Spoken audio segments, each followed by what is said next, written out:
God's story, Daniel and the lion's den. So, part of God's story is about a man named Daniel, and it goes like this. Daniel was an Israelite who went to live in a place called Babylon.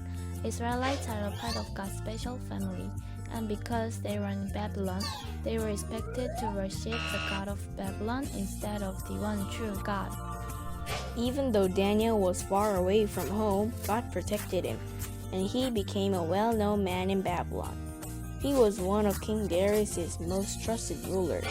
King Darius appointed 120 rulers to watch over his kingdom, and Daniel was the best. So King Darius put him in charge of the whole kingdom. The other rulers heard about King Darius' plan. They were jealous of Daniel and looked for ways to get him in trouble, but no matter how hard they tried, they couldn't find Daniel doing anything wrong. The jealous leader knew that Daniel would only worship God, so they decided to use that against him. So they went to King Darius and asked him to sign a law saying everyone should pray only to the king for the next 30 days, and anyone who disobeyed this law would be thrown into a den of lions. Kids, could you imagine spending the night with a bunch of lions? King Darius signed the law, but Daniel kept doing what he had always done, like any other day. He went home nearby his open window and prayed to God. When the jealous rulers went to Daniel's room and saw him praying and asking for God's help, they went straight to King Darius to share what Daniel had done. Although King Darius wanted Daniel to stay safe, the king had no choice but to send him to the lion's den.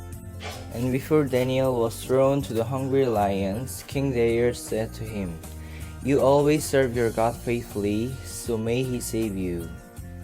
Because the king was afraid for Daniel, he didn't eat or sleep that night. Then early the next morning, King Darius rushed to the lion's pit to check on him. As he neared the pit, the king shouted, "Daniel, you serve the living God.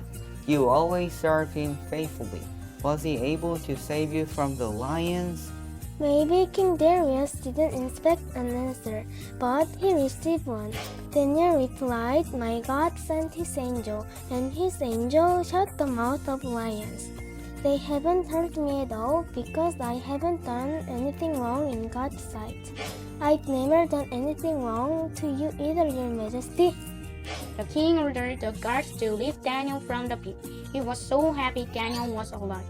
He ordered all the people to respect the God of Israel and those other rulers who got Daniel in trouble in the first place. King Darius ordered them to be sent to the lion's den.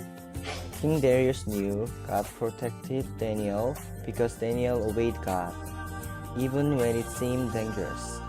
And that's the story of Daniel. So, in case you missed it, here's the quick version.